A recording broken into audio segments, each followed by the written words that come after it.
My mother had a college friend named Sarah. At 20, Sarah married the love of her life, William, and the couple eagerly awaited having children. But 1 year passed, then a second, then a third. Nothing. The doctors were bewildered. She was perfectly healthy and was simply told to wait. By the summer of 1987, Sarah was desperate. One evening, after a walk in the city, the two friends were waiting at a bus stop.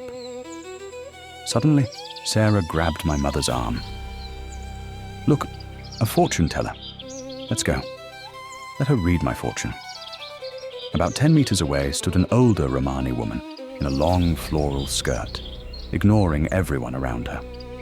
My mother tried to talk Sarah out of it, fearing a scam. But she pleaded, "Please, Tina, I'm begging you. Just stand with your back to her, and if she asks for my jewelry or money, pull me away. Please." Reluctantly, my mother gave in. She turned her back as they approached, and Sarah spoke. "Hello? Could you tell my fortune? I can pay if needed." The woman's voice was hoarse. "Do you want to know when you'll have children?" A hot flush washed over my mother. "Yes," Sarah whispered. "In 21 years. You will have a child destined for you by fate." My mother whipped her head around, staring at the woman. "What do you mean, 21 years? I'm already 27. You mean when I'm 48? The woman looked tired. "I said, in 21 years, you will have a child destined for you by fate." Sarah was nearly in tears. "I'll pay you. Just don't scare me. Please, I don't want to wait that long." Like a mantra, the woman repeated it one last time. "In 21 years, you will have a child destined for you by fate." A year and a half passed. Unexpectedly, our doorbell rang. My mother opened the door and was completely stunned. There stood Sarah, holding a baby. She had discovered she was pregnant just a month after that strange encounter. They named the boy Kevin.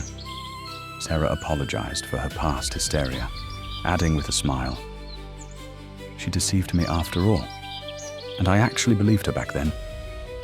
Years rolled by. Kevin grew into a tall, skinny boy, the spitting image of his father. I grew up, got married, and then one day, my mother stunned me with devastating news. Kevin had been diagnosed with colon cancer. He was only 17. His parents refused all help, saying there were no chances left. But then, Kevin started feeling better. The doctors were amazed. He was allowed to go home. He walked, took care of himself. And then, he died. He simply didn't wake up. He was 18. The grief of Kevin's parents defied description. They completely withdrew from the world. Years later, when I asked my mother about Sarah, she told me the conclusion of this story. And it is absolutely astounding. After Kevin died, Sarah and William lost all meaning in life. To give themselves a reason to keep going, they decided to adopt a child. Not a baby, but a boy around 7 to 10 years old. They felt they were too old to raise a child from the diaper stage, fearing they wouldn't live long enough to see him grow up. They went to an orphanage. As they approached the building, Sarah reached into her purse and dropped her wallet. Immediately, a young boy ran up, picked it up, and handed it to her. Sarah and her husband stood absolutely frozen. The boy was a carbon copy of their Kevin. "Kevin?" Sarah gasped. The boy, who was already walking away, suddenly turned around. "How do you know my name?" They didn't look at anyone else. They immediately asked about this boy and heard an incredible story. This boy, Kevin, was 15 years old. He had been found wandering in a field when he was a toddler. He was healthy, well-dressed, and could hold up 2 fingers to show his age. and say his name. But that was it. Absolutely nothing else. The police never found his parents.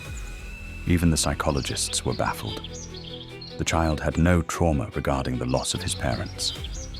It was as if they had never existed. He didn't consider himself abandoned, a complete mystery. Naturally, Sarah and William took him in. Today, that boy is a young doctor in the surgical ward of the city hospital. Sarah later shared that on the day this adopted Kevin called her mum for the very first time. She remembered the fortune teller and the prophecy she had heard. Exactly 21 years ago.